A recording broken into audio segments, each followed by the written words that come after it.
ಅಧ್ಯಾಯ 2. ಪ್ರಾರ್ಥನಾ ವೀರರು. ವಿಮೋಚನಕಾಂಡ ಅಧ್ಯಾಯ 17 ವಚನ 12-13. ಈ ರೀತಿಯಲ್ಲಿ ಅವನ ಕೈಗಳು ಹೊತ್ತು ಮುನುಗುವ ತನಕ ಇಳಿಯದೆ ನಿಂತೇ ಇದ್ದವು. ಹೀಗಿರುವುದರಿಂದ ಯೆಹೋಶುವನು ಅಮಾಲೇಕ್ಯರನ್ನು ಅವರ ಭಟರನ್ನು ಕತ್ತಿಯಿಂದ ಕೆಡವಿಬಿಟ್ಟನು.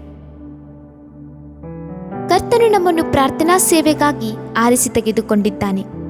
ಹಳೆಯ ಒಡಂಬಡಿಕೆಯಲ್ಲಿ ಮೋಶೆಯು, ಹೊಸ ಒಡಂಬಡಿಕೆಯಲ್ಲಿ ಯೇಸುಕ್ರಿಸ್ತನು ಪ್ರಾರ್ಥನಾ ವೀರರಾಗಿದ್ದರು. ಪೌಳಿಯ ಒಡಕಿನಲ್ಲಿ ನಿಂತು ಜನಗಳಿಗಾಗಿ ಎಷ್ಟು ಆತ್ಮಭಾರವುಳ್ಳವರಾಗಿ ಪ್ರಾರ್ಥಿಸಿದರು ಎಂಬುದನ್ನು ಯೋಚಿಸಿ ನೋಡಿರಿ. ನಾವು ಕೈಲಾಸ ಮಹರ್ಷಿಯ ಕುರಿತು ಕೇಳಿದ್ದೇವೆ. ಅವರು ಹಿಮಾಲಯ ಪರ್ವತದ ಒಂದು ಗುಹೆಯಲ್ಲಿ ಮೊಣಕಾಲೂರಿ ಹಗಲು ರಾತ್ರಿ ದೇವ ಜನರಿಗಾಗಿ ಪ್ರಾರ್ಥಿಸಿದರೆಂಬುದನ್ನು ಸಾಧು ಸುಂದರ್ ಸಿಂಗ್ ರವರು ತಮ್ಮ ಪುಸ್ತಕದಲ್ಲಿ ಬರೆದಿದ್ದಾರೆ. ಐಗುಪ್ತ ದೇಶದಲ್ಲಿ ಮುಸ್ಲಿಂ ಕುಟುಂಬದಲ್ಲಿ ಹುಟ್ಟಿದ ಅವರನ್ನು ಕರ್ತನು ರಕ್ಷಿಸಿ ಪ್ರಾರ್ಥನಾ ವೀರರಾಗಿ ಮಾಡಿದ್ದುದು ಎಷ್ಟು ಆಶ್ಚರ್ಯವಲ್ಲವೇ? ಮೋಶೆ ಬೆಟ್ಟವನ್ನೇರಿ ಇಸ್ರಾಯೇಲ್ ಜನರಿಗೆ ಜಯವಾಗುವಂತೆ ಎಷ್ಟು ದೃಢವಾಗಿ ದೇವದಂಡವನ್ನು ಹಿಡಿದುಕೊಂಡು ಹಸಿವು ಬಾಯಾರಿಕೆಗಳನ್ನು ಮರೆತು ವಿಜ್ಞಾಪನೆ ಮಾಡುತ್ತಿದ್ದನು ಎಂಬುದನ್ನು ಯೋಚಿಸಿರಿ. ಕರ್ತನು ತಾನೇ ಆ ಪ್ರಾರ್ಥನೆಯ ಆತ್ಮವನ್ನು ಈಗಲೇ ನಿಮ್ಮ ಮೇಲೆ ಸುರಿಸಲಿ. ಕ್ರಿಸ್ತನ ಬರೋಣ ಬಹಳ ಸಮೀಪವಾಗಿರುವ ಈ ಅಂತ್ಯ ದಿನಗಳಲ್ಲಿ ಒಬ್ಬ ವಿಶ್ವಾಸಿಯು ಮಾಡಬೇಕಾದ ಶಕ್ತಿಯುತವಾದ ಸೇವೆ ಎಂದರೆ ಅದು ಪ್ರಾರ್ಥನೆಯ ಸೇವೆಯಾಗಿದೆ. 19ನೇ ಶತಮಾನದಲ್ಲಿ ಕರ್ತನು ಎಬ್ಬಿಸಿದ ಪ್ರಾರ್ಥನಾ ವೀರರಲ್ಲಿ ರೀಸ್ ಹಾವಲ್ಸ್ ಎಂಬುವವರು ಮುಖ್ಯರಾದರು. ಅವರ ಪ್ರಾರ್ಥನೆಯು ಮೊದಲನೆಯ ಮತ್ತು ಎರಡನೆಯ ಮಹಾಯುದ್ಧವು ನಡೆದ ಆ ಕಾಲದಲ್ಲಿ ಜಯವನ್ನು ಕಂಡಿತು. ಒಂದು ಕಡೆ ಹಿಟ್ಲರ್ನ ಆಡಳಿತದಲ್ಲಿ ನಾಸಿಗಳು, ಇನ್ನೊಂದು ಕಡೆ ಚರ್ಚಿಲ್ಲದ ನಾಯಕತ್ವದಲ್ಲಿ ಇಂಗ್ಲೆಂಡ್ ದೇಶದ ಜನರು ಯುದ್ಧ ನಡೆಸುತ್ತಿದ್ದರು. ಇನ್ನೊಂದು ಕಡೆ ಜಪಾನ್ ದೇಶ ಹಾಗೂ ಅಮೆರಿಕ ದೇಶದ ನಡುವೆ ಯುದ್ಧ ನಡೆಯುತ್ತಿತ್ತು. ಕಮ್ಯುನಿಸ್ಟ್ ರಾಷ್ಟ್ರಗಳವರು ಯುದ್ಧವನ್ನು ಸಾರಿದ್ದರು. ಈ ಯುದ್ಧದಲ್ಲಿ ಕರ್ತನ ಚಿತ್ತವು ನೆರವೇರುವಂತೆಯೂ ಕರ್ತನ ಜನರು ಜಯ ಹೊಂದುವಂತೆಯೂ ರೀಸ್ ಹಾವಲ್ಸ್ ರವರು ಯುದ್ಧದ ದಿನಗಳೆಲ್ಲ ಮೊಣಕಾಲಿನಲ್ಲಿ ನಿಂತುಕೊಂಡಿದ್ದರು. ಅವರ ಪ್ರಾರ್ಥನೆಯಿಂದಲೇ ಕರ್ತನ ಜನರಿಗೆ ಜಯವು ದೊರೆಯಿತು. ಇಲ್ಲಿ 2 ನಿಬಂಧನೆಗಳು. ಕರ್ತನು ಅವರನ್ನು ಪ್ರಾರ್ಥನೆಯ ಸೇವೆಗೆ ಕರೆದಾಗ 2 ನಿಬಂಧನೆಗಳನ್ನು ಕೊಟ್ಟನು. ಮೊದಲನೆಯದಾಗಿ ನಿನ್ನ ಸ್ವಂತ ಇಷ್ಟದಂತೆ ಪ್ರಾರ್ಥಿಸಬಹುದು. ಇನ್ನು ನಿನ್ನ ಹೃದಯದಲ್ಲಿ ಕರ್ತನು ಕೊಟ್ಟಿರುವ ವಿಜ್ಞಾಪನೆಗಳಿಗಾಗಿ ಭಾರವುಳ್ಳವನಾಗಿ ಪ್ರಾರ್ಥಿಸಬೇಕು. ಎರಡನೆಯದಾಗಿ ನೀನು ಸಮರ್ಪಿಸುವ ವಿಜ್ಞಾಪನೆಗಳಿಗೆ ನೀನೇ ಮಾದರಿಯಾಗಿರುವುದಕ್ಕಾಗಿ ಯಾವ ತ್ಯಾಗಕ್ಕೂ ಸಿದ್ಧನಾಗಿರಬೇಕು. ಈ 2 ನಿಬಂಧನೆಗಳನ್ನು ರೀಸ್ ಹಾವಲ್ಸ್ ರವರು ಒಪ್ಪಿಕೊಂಡರು. ದೊಡ್ಡ ದೊಡ್ಡ ದೇಶಗಳಿಗಾಗಿಯೂ ಯುದ್ಧಗಳಿಗಾಗಿಯೂ ಪ್ರಾರ್ಥಿಸುವ ಮೊದಲು ಚಿಕ್ಕ ಪ್ರಾರ್ಥನೆಯ ಸೇವೆಯನ್ನು ಕರ್ತನು ಅವರಿಗೆ ಕೊಟ್ಟನು. ಮೊದಲನೆಯದು ಮಾನಸಿಕ ಅಸ್ವಸ್ಥತೆಯಿಂದ ನರಳುವವರಿಗಾಗಿ. ಕರ್ತನು ಪ್ರಾರ್ಥನಾ ವೀರರಾದ ರೀಸ್ ಹಾವಲ್ಸ್ ರವರನ್ನು ಮೊದಲನೆಯದಾಗಿ ಎಲ್ಲರಿಂದಲೂ ತಿರಸ್ಕರಿಸಲ್ಪಟ್ಟ ಹುಚ್ಚನಂತೆ ತಿರುಗಾಡಿಕೊಂಡಿದ್ದ ಒಬ್ಬ ಸಹೋದರನಿಗಾಗಿ ಪ್ರಾರ್ಥಿಸಲು ಕೇಳಿಕೊಂಡನು. ಅವನ ಹೆಸರು ವಿಲ್ಫೆಡ್ರಿ. ಮೆದುಳು ಜ್ವರದಿಂದ ಬಾಧಿಸಲ್ಪಟ್ಟ ಅವನು ಹುಚ್ಚನಂತೆ ತಿರುಗಾಡುತ್ತಿದ್ದನು. ಭಯಂಕರ ಕುಡುಕನಾಗಿದ್ದನು. ಚಿಂದಿ ಬಟ್ಟೆಗಳನ್ನುಟ್ಟುಕೊಂಡು ತಲೆಯೆಲ್ಲ ಕೆದರಿಕೊಂಡು ಬೀದಿಗಳಲ್ಲಿ ತಿರುಗಾಡುತ್ತಿದ್ದನು. ಅವನಿಗಾಗಿ ದುಃಖಪಡುವವರು, ಅವನನ್ನು ಪ್ರೀತಿಸುವವರು ಯಾರೂ ಇರಲಿಲ್ಲ. ಎಲ್ಲರೂ ಅವನನ್ನು ಅಲಕ್ಷ್ಯ ಮಾಡಿದ್ದರು. ಎಲ್ಲರೂ ಅವನನ್ನು ತಿರಸ್ಕರಿಸಿದ್ದರು. ಆದರೆ ಕರ್ತನಾದರೂ ಅವನ ಮೇಲೆ ಕರುಣೆ ತೋರಿಸಿದನು. ಯಾರೂ ಅವನಿಗೆ ಸಹಾಯ ಮಾಡಲಿಲ್ಲ. ನನ್ನ ಕರುಣೆಯನ್ನು ನಿನ್ನಲ್ಲಿ ತುಂಬಿಕೊಂಡು ಅವನಿಗಾಗಿ ನಿನ್ನ ಕೈಗಳನ್ನೆತ್ತಿ ಪ್ರಾರ್ಥಿಸುವೆಯಾ? ಮೋಶೆಯಂತೆ ಹಠ ಹಿಡಿದು ಹೋರಾಡಿ ಬೆಟ್ಟವನ್ನು ಹತ್ತಿ ನಿಂತು ಪ್ರಾರ್ಥಿಸುವೆಯಾ ಎಂದು ಕೇಳಿದನು. 1-2 ದಿನಗಳಲ್ಲ, 3 ವರ್ಷಗಳು ರೀಸ್ ಹಾವಲ್ಸ್ ರವರು ಎಡಬಿಡದೆ ಪ್ರಾರ್ಥಿಸುತ್ತಲೇ ಇದ್ದರು. ಕೊನೆಯಲ್ಲಿ ಕರ್ತನು ಅವನನ್ನು ಒಬ್ಬ ಹೊಸ ಮನುಷ್ಯನನ್ನಾಗಿ ಮಾರ್ಪಡಿಸಿದನು. ಅವನ ಬುದ್ಧಿ ತಿಳಿಯಾಯಿತು. ರಕ್ಷಣೆ ಹೊಂದಿದನು. ತನ್ನ ಕುಟುಂಬದೊಟ್ಟಿಗೆ ಸೇರಿ ಕುಟುಂಬಕ್ಕೆ ಆಶೀರ್ವಾದಕರವಾಗಿ ಮಾರ್ಪಾಟಾದನು. ಆರಂಭದ ದಿನಗಳಲ್ಲಿ ಬಹಳ ಕಾಲ ಪ್ರಾರ್ಥಿಸಿದ ನಂತರ ಉತ್ತರ ದೊರೆಯುತ್ತಿತ್ತು. ಆದರೆ ದಿನಗಳು ಕಳೆದಂತಾಗೆಲ್ಲ ಕೂಡಲೇ ಅವನ ಪ್ರಾರ್ಥನೆಗೆ ಕರ್ತನು ಉತ್ತರ ಕೊಡುತ್ತಿದ್ದನು. ಎರಡನೆಯದಾಗಿ 30 ವರ್ಷಗಳಿಂದಲೂ ಹಾಸಿಗೆ. ಇನ್ನೊಂದು ಸಾರಿ ಕರ್ತನು ಅವರ ಹೃದಯದಲ್ಲಿ 30 ವರ್ಷಗಳಿಂದಲೂ ವ್ಯಾಧಿ ಪೀಡಿತರಾಗಿ ಹಾಸಿಗೆಯಲ್ಲಿ ಮಲಗಿದ್ದ ಒಬ್ಬ ವ್ಯಕ್ತಿಗಾಗಿ ಪ್ರಾರ್ಥಿಸಲು ಕೇಳಿಕೊಂಡನು. ಅವರ ಹೆಸರು ಡಿಕ್ ಎಂಬುದಾಗಿ. ಅವರು 30 ವರ್ಷಗಳಿಂದಲೂ ಹಾಸಿಗೆಯಲ್ಲಿ ಕಾಯಿಲೆಯಿಂದಲೇ ಇದ್ದಾಗ ಅವರು ಗುಣ ಹೊಂದುತ್ತಾರೆಂಬ ನಂಬಿಕೆ ಯಾರಿಗೂ ಇರಲಿಲ್ಲ. ಆದರೆ ರೀಸ್ ಹಾವಲ್ಸ್ ರವರು ಇದನ್ನು ಒಂದು ಸವಾಲಾಗಿ ತೆಗೆದುಕೊಂಡರು. ಈ ವ್ಯಾಧಿ ಗುಣವಾಗುತ್ತದೋ, ನನ್ನ ದೇವರು ನನಗೆ ಜಯವನ್ನು ಕೊಡುವನೋ ಎಂಬುದು ಆ ಭಕ್ತರ ಗುರಿಯಾಗಿತ್ತು. ಈ ಬಡ ಮನುಷ್ಯನ ವ್ಯಾಧಿಗಳಿಗಾಗಿ, ನೋವುಗಳಿಗಾಗಿ ನನ್ನ ಯೇಸು ಶಿಲುಬೆಯಲ್ಲಿ ತನ್ನ ರಕ್ತವನ್ನು ಸುರಿಸಿದ್ದಾನಲ್ಲ, ಆತನ ಬಾಸುಂಡೆಗಳು ಈ ಮನುಷ್ಯನನ್ನು ಗುಣಪಡಿಸಲು ಶಕ್ತಿಯುಳ್ಳದ್ದಾಗಿದೆ ಎಂದು ಪ್ರಾರ್ಥಿಸಲು ಆರಂಭಿಸಿದರು. ಆ ದಿನಗಳಲ್ಲಿ ಈ ಡಿಕ್ ಎಂಬ ಮನುಷ್ಯನ ಕಾಯಿಲೆಯು ಜಾಸ್ತಿಯಾಗಿ ಮರಣದೊಂದಿಗೆ ಹೋರಾಡಿಕೊಂಡಿದ್ದರು. ಆದರೆ ಈ ಪ್ರಾರ್ಥನಾ ವೀರರಾದರೂ ಅವರು ಮರಣ ಹೊಂದಲು ಬಿಡಲಿಲ್ಲ.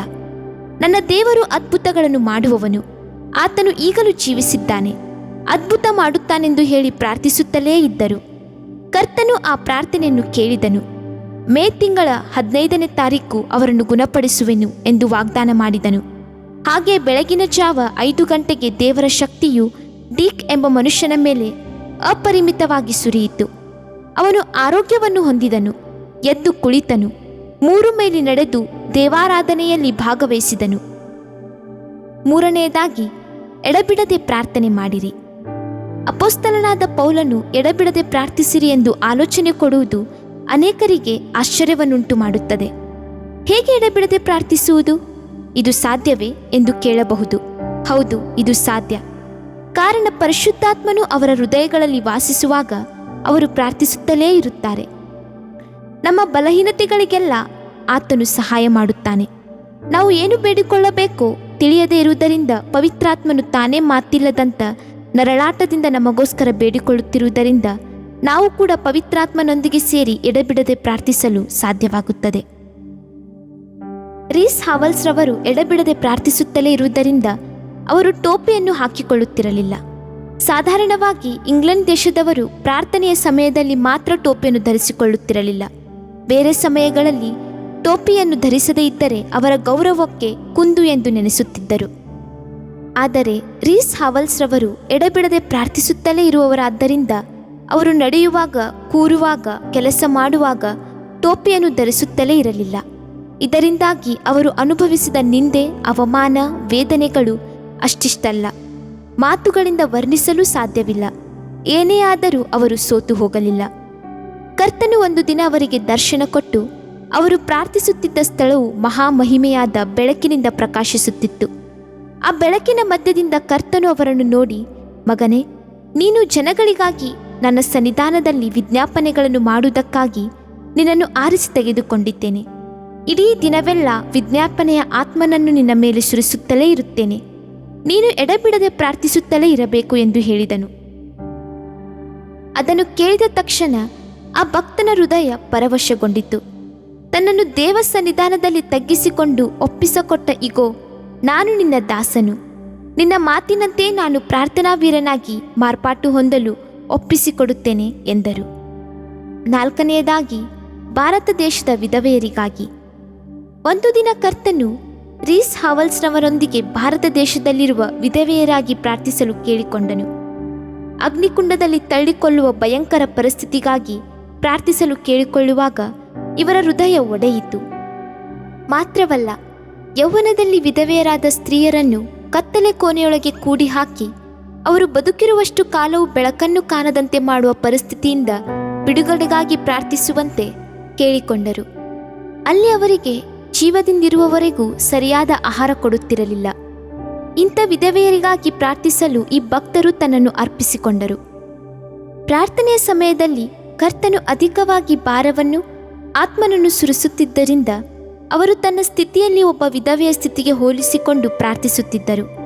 ತನ್ನ ತಾಯಿಗೋ ತನ್ನ ಸಹೋದರಿಗೋ ಆ ಸ್ಥಿತಿ ಬಂದಿದ್ದರೆ ಎಷ್ಟು ವೇದನೆಯಿಂದ ಪ್ರಾರ್ಥಿಸುತ್ತಿದ್ದರೋ ಹಾಗೆಯೇ ಹಸಿವು, ನಿದ್ರೆ, ನೀರಡಿಕೆಗಳನ್ನು ಬಿಟ್ಟು ಪ್ರಾರ್ಥಿಸಲು ಆರಂಭಿಸಿದರು. ಮೊದಲೆಲ್ಲ ಅವರು ರುಚಿಕರವಾದ ಆಹಾರವನ್ನು ಸೇವಿಸುತ್ತಿದ್ದುದುಂಟು. ಆದರೆ ಆ ವಿಧವೆಯರ ಬಗ್ಗೆ ಪ್ರಾರ್ಥಿಸಲು ಕರ್ತನು ಆತ್ಮಭಾರವನ್ನು ಕೊಟ್ಟ ನಂತರ ಉಪವಾಸದಿಂದ ತಮ್ಮ ಶರೀರವನ್ನು ಬಹಳವಾಗಿ ಕುಗ್ಗಿಸಿದರು. ರೊಟ್ಟಿ, ಅನ್ನ, ಸಕ್ಕರೆ, ಸಿಹಿ ಪದಾರ್ಥಗಳು ಎಲ್ಲವನ್ನೂ ತ್ಯಜಿಸಿದರು. 2 ದಿನಕ್ಕೊಮ್ಮೆ ಗಂಜಿಯನ್ನು ಮಾತ್ರ ತೆಗೆದುಕೊಳ್ಳುತ್ತಿದ್ದರು. ಈ ಬಡ ವಿಧವೆಯರ ಹಸಿವಿನಲ್ಲಿ ನಾನು ಭಾಗಿಯಾಗಬೇಕಲ್ಲವೇ? ಇಲ್ಲದಿದ್ದರೆ ನನ್ನ ಪ್ರಾರ್ಥನೆಯು ಮೋಸಕರವಾದುದಲ್ಲವೇ ಎಂದು ಅವರು ಹೇಳುತ್ತಿದ್ದುದುಂಟು. ನನ್ನ ದೇವರು ಬಿಡುಗಡೆ ಕೊಡುವವರೆಗೂ ನಾನು ಪ್ರಾರ್ಥಿಸುತ್ತಲೇ ಇರುವೆನು. ಒಂದು ವೇಳೆ ನನ್ನ ಆಯಸ್ಸು ಪೂರ್ತಿಯಾಗಿ ಹೀಗೆ ಜೀವಿಸಬೇಕೆಂದಿದ್ದರೆ ನಾನು ಚಿಂತಿಸುವುದಿಲ್ಲ. ಕರ್ತನ ಹಸ್ತವು ಹೇಗಾದರೂ ಅವರನ್ನು ನಡೆಸುತ್ತದೆ. ಕರ್ತನು ಆ ಪ್ರಾರ್ಥನೆಯನ್ನು ಕೇಳಿದನು. 1947ರಲ್ಲಿ ಭಾರತ ದೇಶಕ್ಕೆ ಸ್ವತಂತ್ರ ಬಂದಾಗ ಈ ಸತಿ ಸಹಗಮನ ಪದ್ಧತಿಯು ಕಾರ್ಯಕ್ರಮವು ರದ್ದಾಯಿತು. ಮಾತ್ರವಲ್ಲ, ಈ ವಿಧವೆಯರಿಗೆ ಆಸ್ತಿಯಲ್ಲಿ ಸಮಪಾಲು ದೊರೆಯುವಂತೆ ಕಾನೂನು ಜಾರಿಗೆ ಬಂತು. 5ನೇ ಭಾಗ, ಆತ್ಮದಿಂದಲೂ ಸತ್ಯದಿಂದಲೂ. ರೀಸ್ ಹಾವಲ್ಸ್ರವರು ಜೀವಿಸಿದ ದಿನಗಳಲ್ಲಿ ವೇಲ್ಸ್ ದೇಶದಲ್ಲಿ ಒಂದು ದೊಡ್ಡ ಉಜ್ಜೀವನವೇ ಉಂಟಾಗಿತ್ತು. ಆದರೆ ಅಲ್ಲಿದ್ದ ಇಂಗ್ಲೆಂಡ್ ಸಭೆಯಾದರೂ ತನ್ನಗೂ ಅಲ್ಲದ ಬೆಚ್ಚಗೂ ಇಲ್ಲದ ಸ್ಥಿತಿಯಲ್ಲಿ ತಡವರಿಸುತ್ತಾ ನಡೆಯುತ್ತಿತ್ತು. ಪಾರಂಪರ್ಯಕ್ಕೆ ಮುಖ್ಯತ್ವ ಕೊಡುತ್ತಿದ್ದರು. ಸಭೆಯ ಆರಾಧನೆಗಳು ಸತ್ತು ಹೋಗಿದ್ದವು. ಅಂತಹ ಸ್ಥಿತಿಯಲ್ಲಿ ಸಭೆಯ ಆರಾಧನೆಗಳನ್ನು ಕ್ರಮಪಡಿಸುವುದಕ್ಕಾಗಿ ಹೊಸದಾಗಿ ಬೋಧಕರುಗಳನ್ನು ನೇಮಿಸಿದರು. ಇದನ್ನು ರೀಸ್ ಹಾವಲ್ಸ್ರವರು ಕೇಳಿದಾಗ ನೊಂದುಕೊಂಡರು. ಹೊಸ ಆರಾಧನಾ ಕ್ರಮಗಳು ಮುದ್ರಣವಾದವು. ಈ ಹೊಸ ರೀತಿಯ ಪುಸ್ತಕಗಳನ್ನು ಬಿಷಪ್ಗಳು, ಬೋಧಕರುಗಳು ಉಪಯೋಗಿಸಿ ಆರಾಧನೆಗಳನ್ನು ನಡೆಸುತ್ತಿದ್ದರಾದರೂ ಕರ್ತನ ಮೇಲೆ ವಿಶ್ವಾಸವಿಟ್ಟಿದ್ದ ಯಾರೂ ಇದನ್ನು ಆಧರಿಸಲಿಲ್ಲ. ಆತ್ಮದಿಂದಲೂ ಸತ್ಯದಿಂದಲೂ ಆರಾಧಿಸಬೇಕೆಂದಿರುವವರಿಗೆ ಇದರಿಂದ ಆಘಾತವಾಯಿತು. ಆ ಸಮಯದಲ್ಲಿ ದೇವರಾತ್ಮನು ರೀಸ್ ಹಾವಲ್ಸ್ರವರನ್ನು ಒತ್ತಾಯಪಡಿಸುತ್ತಿದ್ದನು. ಈ ಸಮಯದಲ್ಲಿ ನೀನು ಪ್ರಾರ್ಥಿಸುವುದಾದರೆ ಈ ಆರಾಧನೆಯ ಕ್ರಮವನ್ನು ತೆಗೆದುಹಾಕಲು ನಾನು ನಿನಗೆ ಸಹಾಯ ಮಾಡುತ್ತೇನೆಂದು ಹೇಳಿದನು. ಇದಕ್ಕಾಗಿ ನೀನು ಪ್ರಾರ್ಥನಾ ವೀರರನ್ನು ಆರಿಸಿಕೊಂಡು ಪ್ರಾರ್ಥನೆ ಮಾಡಬೇಕೆಂದು ದೇವರಾತ್ಮನು ತಿಳಿಸಿದನು. ಸಾಧಾರಣವಾಗಿ ಇಂಗ್ಲೆಂಡ್ ಸರ್ಕಾರದಲ್ಲಿ ಒಂದು ಕಾನೂನು ಜಾರಿಗೆ ಬರಬೇಕಾದರೆ ಅದು ಸಭೆಗಳಲ್ಲಿಯೂ ಅರಸಾಂಗದಲ್ಲಿಯೂ ಅಂಗೀಕೃತವಾದರೆ ಮಾತ್ರ ಅದು ಜಾರಿಗೆ ಬರುತ್ತಿತ್ತು. ಈ ಸಂದರ್ಭದಲ್ಲಿ ಈ ಪ್ರಾರ್ಥನಾ ಪುಸ್ತಕವು ಸಭೆಯಲ್ಲಿ ಅಂಗೀಕೃತವಾಗಿಯೇ ಬಿಟ್ಟಿತು. ಇದನ್ನು ಕೇಳಿದ ಪ್ರಾರ್ಥನಾ ವೀರರಾದ ರೀಸ್ ಹಾವಲ್ಸ್ರವರು ತನ್ನೊಂದಿಗೆ ಪ್ರಾರ್ಥನಾ ವೀರರನ್ನು ಆರಿಸಿಕೊಂಡು ಹಗಲಿರುಳು ಪ್ರಾರ್ಥಿಸಿದರು. ಇದರ ಫಲವಾಗಿ ಸಭೆಯ ಮಕ್ಕಳು ಪಾರಂಪರ್ಯವಾದ ಈ ಕುರುಡು ಪದ್ಧತಿ ಬೇಡವೇ ಬೇಡವೆಂದು ಈ ಪುಸ್ತಕವನ್ನು ನಿರಾಕರಿಸಿದರು, ಬಿಡುಗಡೆ ಹೊಂದಿದರು. ಹೌದು, ದೇವರ ಮಕ್ಕಳೇ, ಸಿಂಹಾಸನದಲ್ಲಿ ಕುಳಿತಿರುವ ನಮ್ಮ ದೇವರಾದ ಯೇಸುಕ್ರಿಸ್ತನ ಕರಗಳನ್ನು ನಮ್ಮ ಪ್ರಾರ್ಥನೆಗಳು ಚಲಿಸುವಂತೆ ಮಾಡಲಿ. ಕರ್ತನ ಕರವು ಚಲಿಸುವಾಗ ಅರಸರ ಅಧಿಕಾರಿಗಳ ಹೃದಯವು ಅಲುಗಾಡುತ್ತದೆ. 6ನೇಯದಾಗಿ, ಅರಸರನ್ನು ಎದುರಿಸುವ ಪ್ರಾರ್ಥನೆ. ಇಂಗ್ಲೆಂಡ್ ದೇಶದ ಅರಸನು ದಿಢೀರೆಂದು ಒಂದು ಕೀಳಾದ ಕೆಳದರ್ಜೆಯ ಹುಡುಗಿಯೊಂದಿಗೆ ಸಂಪರ್ಕವನ್ನು ಬೆಳೆಸಿದನು. ಆ ಹುಡುಗಿಯನ್ನು ಮದುವೆ ಮಾಡಿಕೊಳ್ಳಲು ನಿರ್ಧರಿಸಿದನು. ಆದರೆ ಅವಳಾದರೂ ಮೊದಲೇ ಮದುವೆಯಾಗಿದ್ದವಳು. ಅರಸನನ್ನು ಮದುವೆಯಾಗಬೇಕೆಂಬ ಉದ್ದೇಶದಿಂದ ತನ್ನ ಗಂಡನಿಂದ ವಿವಾಹ ವಿಚ್ಛೇದನ ಪಡೆದಿದ್ದಳು. ಇದರಿಂದ ಇಂಗ್ಲೆಂಡ್ ದೇಶದಲ್ಲಿ ಒಂದು ಇಕ್ಕಟ್ಟಾದ ಸನ್ನಿವೇಶ ಉಂಟಾಯಿತು. ಒಬ್ಬ ಅರಸನ ಜೀವಿತ ಪ್ರಜೆಗಳ ಮುಂದೆ ಮಾದರಿಯಾಗಬೇಕಾದದ್ದು ಅತಿ ಅವಶ್ಯ. ಈ ಅರಸನಾದರೂ ವಿವಾಹದ ಆ ಸ್ತ್ರೀಯನ್ನು ಹೇಗೆ ಮದುವೆ ಮಾಡಿಕೊಳ್ಳುತ್ತಾನೆ ಎಂದು ಜನರು ಕಳವಳಗೊಂಡರು. ಅವನು ದೇಶಕ್ಕೆ ರಾಜನು ಮಾತ್ರವಲ್ಲ, ಕ್ರಿಸ್ತನ ಮಾರ್ಗದಂತೆ ಕರ್ತನ ಪ್ರತಿನಿಧಿಯೂ ಆಗಿದ್ದಾನಲ್ಲ. ಸಭೆಯ ವಿಶ್ವಾಸಿ ಮಕ್ಕಳ ಸಂರಕ್ಷಕನು ಅವನೇ ಅಲ್ಲವೇ? ಅವನು ಹೀಗೆ ಪಾಪ ಕಾರ್ಯ ಮಾಡಿದರೆ ಅವನ ಪ್ರಜೆಗಳು ಇನ್ನೂ ಕೆಟ್ಟು ಹೋಗುವವರಲ್ಲವೇ?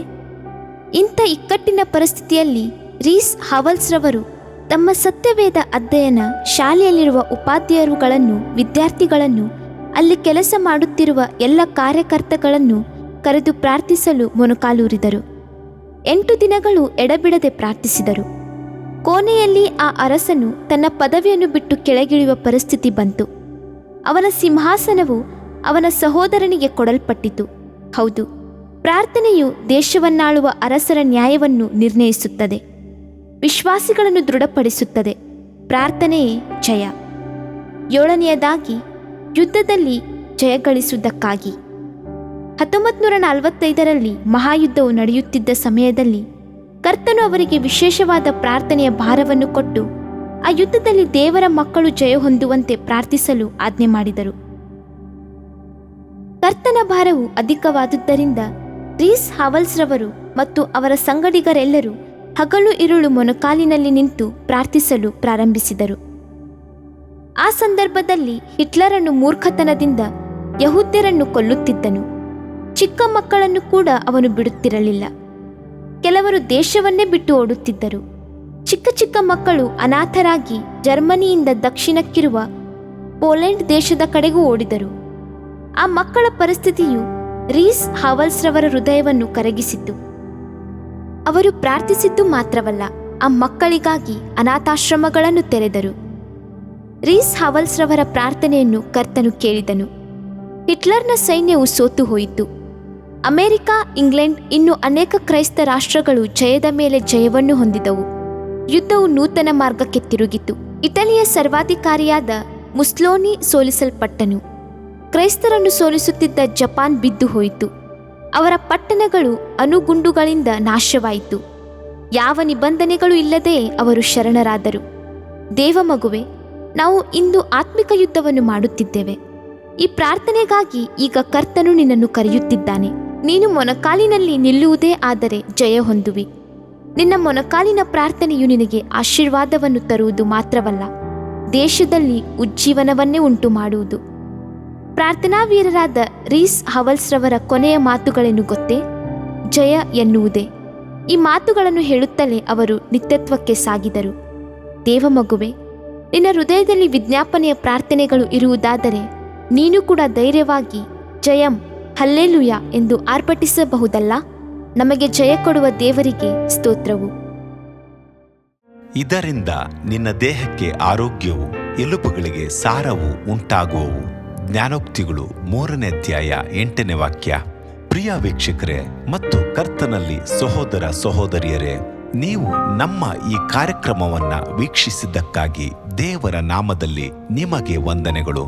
ದೇವರ ವಾಕ್ಯವು ನಮ್ಮ ಎಲುಬಿಗೆ ಬಲವು, ಸಾರವೂ ಆಗಿದೆ ಎಂದು ಸತ್ಯವೇದವು ಹೇಳುವಂತೆ ಈ ಕಾರ್ಯಕ್ರಮವು ನಿಮಗೆ ಆಶೀರ್ವಾದಕರವಾಗಿದೆ ಎಂದು ನಂಬುತ್ತೇವೆ. ಪ್ರಿಯ ವೀಕ್ಷಕರೇ, ನಮ್ಮ ಈ ಸೇವೆಗಾಗಿ ಪ್ರಾರ್ಥಿಸಿರಿ ಮತ್ತು ಎಲ್ಲಾ ಕಾರ್ಯಕ್ರಮಗಳನ್ನ ಇತರರೊಂದಿಗೆ ಶೇರ್ ಮಾಡಿರಿ. ಅದೇ ರೀತಿಯಾಗಿ ನಮ್ಮ ಈ ಯೂಟ್ಯೂಬ್ ಚಾನೆಲ್ ಅನ್ನು ಸಬ್ಸ್ಕ್ರೈಬ್ ಮಾಡಿರಿ ಹಾಗೂ ಲೈಕ್ ಮಾಡಿ. ನಿಮ್ಮ ಅನಿಸಿಕೆಗಳನ್ನು ಕಮೆಂಟ್ ಬಾಕ್ಸ್ನಲ್ಲಿ ನಮಗೆ ತಿಳಿಯಪಡಿಸಿ. ನಮ್ಮ ಸಂಖ್ಯೆ 7022104605. ಈ ಸಂಖ್ಯೆಗೆ ಕರೆ ಮಾಡಿರಿ. ಒಬ್ಬ ಪಾಪಿಯ ಪ್ರಾರ್ಥನೆ. ಯೇಸುವನ್ನು ರಕ್ಷಕನಾಗಿ ಅಂಗೀಕರಿಸಲು ಮಾಡಬೇಕಾದ ಪ್ರಾರ್ಥನೆ. ಪ್ರಿಯ ಪರಲೋಕದ ತಂದೆಯೇ, ಯೇಸುವಿನ ಹೆಸರಿನಲ್ಲಿ ನಾನು ನಿನ್ನ ಬಳಿಗೆ ಬಂದಿದ್ದೇನೆ. ನನ್ನ ಬಳಿಗೆ ಬರುವವರನ್ನು ನಾನು ತಳ್ಳಿಬಿಡುವುದೇ ಇಲ್ಲ. ಯೋಹಾನ 6:37 ಎಂದು ನಿನ್ನ ವಾಕ್ಯ ಹೇಳುತ್ತದಲ್ಲ. ಆದ್ದರಿಂದ ನೀನು ನನ್ನನ್ನು ತಳ್ಳಿಬಿಡದೆ ನನ್ನನ್ನು ಸೇರಿಸಿಕೊಳ್ಳುವಿ ಎಂದು ನನಗೆ ಗೊತ್ತಿದೆ. ಆದ್ದರಿಂದ ನಾನು ನಿನಗೆ ಸ್ತೋತ್ರ ಮಾಡುತ್ತೇನೆ. ನೀನು ನಿನ್ನ ವಾಕ್ಯದಲ್ಲಿ ನೀನು ಯೇಸುವನ್ನೇ ಕರ್ತನೆಂದು ಬಾಯಿಂದ ಅರಿಕೆ ಮಾಡಿಕೊಂಡು ದೇವರು ಆತನನ್ನು ಸತ್ತವರೊಳಗಿಂದ ಎಬ್ಬಿಸಿದನೆಂದು ಹೃದಯದಿಂದ ನಂಬಿದರೆ ನಿನಗೆ ರಕ್ಷಣೆಯಾಗುವುದು ಎಂತಲೂ, ಕರ್ತನ ನಾಮವನ್ನ ಹೇಳಿಕೊಳ್ಳುವವರೆಲ್ಲರಿಗೆ ರಕ್ಷಣೆಯಾಗುವುದೆಂತಲೂ ಬರೆದಿದೆ. ರೋಮ 10:9 13ನೇ ವಾಕ್ಯ. ಯೇಸು ಕ್ರಿಸ್ತನು ದೇವಕುಮಾರನೆಂದು ನನ್ನ ಹೃದಯದಲ್ಲಿ ನಂಬುತ್ತೇನೆ. ನನ್ನನ್ನು ನೀತಿವಂತನನ್ನಾಗಿ ಮಾಡುವುದಕ್ಕಾಗಿ ಆತನು ಸತ್ತವರೊಳಗಿಂದ ಎಬ್ಬಿಸಲ್ಪಟ್ಟನು ಎಂದು ನಂಬುತ್ತೇನೆ. ನಾನು ಆತನ ನಾಮವನ್ನ ಹೇಳಿಕೊಳ್ಳುತ್ತೇನೆ. ಯೇಸುವೇ, ನೀನೇ ಕರ್ತನು. ತಂದೆಯೇ, ನೀನು ನನ್ನನ್ನು ರಕ್ಷಿಸಿದಿ ಎಂದು ನಾನು ನಂಬುತ್ತೇನೆ. ನಿನ್ನ ವಾಕ್ಯವು ಹೇಳುತ್ತದೆ, ಮನುಷ್ಯನು ಹೃದಯದಿಂದ ನಂಬುವುದರ ಮೂಲಕ ನೀತಿಯು ದೊರಕುತ್ತದೆ, ಬಾಯಿಂದ ಅರಿಕೆ ಮಾಡುವುದರ ಮೂಲಕ ರಕ್ಷಣೆಯಾಗುತ್ತದೆ. ರೋಮ 10:10. ನಾನೀಗ ನನ್ನ ಹೃದಯದಲ್ಲಿ ನಂಬುತ್ತೇನೆ ಹಾಗೂ ಯೇಸುವೇ ನನ್ನ ಕರ್ತನೆಂದು ಅರಿಕೆ ಮಾಡುತ್ತೇನೆ. ಆದುದರಿಂದ ನಾನೀಗ ರಕ್ಷಣೆ ಹೊಂದಿದ್ದೇನೆ. ಅಪ್ಪಾ ತಂದೆಯೇ, ನಿನಗೆ ಸ್ತೋತ್ರ. ಲೂಕನು ಬರೆದ ಸುವಾರ್ತೆ 11ನೇ ಅಧ್ಯಾಯದಲ್ಲಿ ಬರೆದಿರುವಂತೆ, ನಿಮ್ಮಲ್ಲಿ ತಂದೆಯಾದವನು ಮೀನನ್ನು ಕೇಳುವ ಮಗನಿಗೆ ಮೀನು ಕೊಡದೆ ಹಾವನ್ನು ಕೊಡುವನೆ? ಅಥವಾ ತತ್ತಿಯನ್ನು ಕೇಳಿದರೆ ಚೇಳನ್ನು ಕೊಡುವನೆ? ಹಾಗಾದರೆ ಕೆಟ್ಟವರಾದ ನೀವು ನಿಮ್ಮ ಮಕ್ಕಳಿಗೆ ಒಳ್ಳೆ ಪದಾರ್ಥಗಳನ್ನ ಕೊಡಬಲ್ಲವರಾದರೆ ಪರಲೋಕದಲ್ಲಿರುವ ನಿಮ್ಮ ತಂದೆಯು ತನ್ನನ್ನು ಬೇಡಿಕೊಳ್ಳುವವರಿಗೆ ಎಷ್ಟೋ ಹೆಚ್ಚಾಗಿ ಪವಿತ್ರಾತ್ಮ ವರವನ್ನ ಕೊಡುವವನಲ್ಲವೇ ಅಂದನು. ತಂದೆಯೇ, ನೀನು ಕೇಳಿಕೊಳ್ಳುವವರಿಗೆ ಪವಿತ್ರಾತ್ಮನ ವರವನ್ನು ಹೇರಳವಾಗಿ ಕೊಡುವಾತನಾಗಿದ್ದಿ. ಆದ್ದರಿಂದ ನನ್ನ ಮೇಲೆಯೂ ನಿನ್ನ ಆತ್ಮನನ್ನು ಸುರಿಸಬೇಕಾಗಿ ಬೇಡಿಕೊಳ್ಳುತ್ತೇನೆ. ಕೀರ್ತನೆ 81:10 ಬರೆದಿದೆ, ಅಗಲವಾಗಿ ಬಾಯಿದೆರೆಯಿರಿ, ಅದನ್ನು ತುಂಬಿಸುವೆನು. ಕರ್ತನೇ, ನನ್ನನ್ನು ಪವಿತ್ರಾತ್ಮನಿಂದ ತುಂಬಿದಂತ ನೀನು ನನ್ನನ್ನು ಅನ್ಯ ಭಾಷೆಯ ವರದಿಂದಲೂ ತುಂಬುವವನಾಗಿದ್ದಿ ಎಂದು ನಂಬುತ್ತೇನೆ. ಅದರಂತೆ ನಾನು ನನ್ನ ಬಾಯಿಯನ್ನು ತೆರೆದು ನಿನ್ನ ಸ್ತೋತ್ರ ಮಾಡುವಾಗ ಅನ್ಯ ಭಾಷೆಯ ಅಭಿಷೇಕದಿಂದ ನನ್ನನ್ನು ತುಂಬುವವನಾಗಿದ್ದಿ ಎಂದು ನಂಬುತ್ತೇನೆ. ಈಗ ನೀವು ನಿಮ್ಮ ಬಾಯಿಯನ್ನು ತೆರೆದು ಮಾತನಾಡುವಾಗ ಪವಿತ್ರಾತ್ಮನು ನಿಮ್ಮ ಬಾಯಿಯನ್ನು ತನ್ನ ಭಾಷೆಯಿಂದ ತುಂಬುವವನಾಗಿದ್ದಾನೆ. ಇದು ದೇವರ ಭಾಷೆಯಾಗಿದೆ. ಈ ಅಭಿಷೇಕವನ್ನ ಹೊಂದಿಕೊಳ್ಳಲು ನೀವು ನಿಮ್ಮ ಸ್ವರವನ್ನ ಉಪಯೋಗಿಸಬೇಕು. ಅದರಿಂದ ನೀವು ನಿಮ್ಮ ಬಾಯನ್ನು ತೆರೆದು ದೇವರಿಗೆ ಸ್ತೋತ್ರ ಮಾಡುವಾಗ ದೇವರು ನಿಮ್ಮನ್ನು ಅನ್ಯ ಭಾಷೆಯ ವರದಿಂದ ತುಂಬುವವನಾಗಿದ್ದಾನೆ. ಪ್ರಿಯರೇ, ಈಗ ನೀವು ಪವಿತ್ರಾತ್ಮನಿಂದ ತುಂಬಲ್ಪಟ್ಟ ಆತನ ಪ್ರಿಯ ಮಕ್ಕಳಾಗಿದ್ದೀರಿ. ದೇವರ ನಾಮಕ್ಕೆ ಸ್ತೋತ್ರವಾಗಲಿ.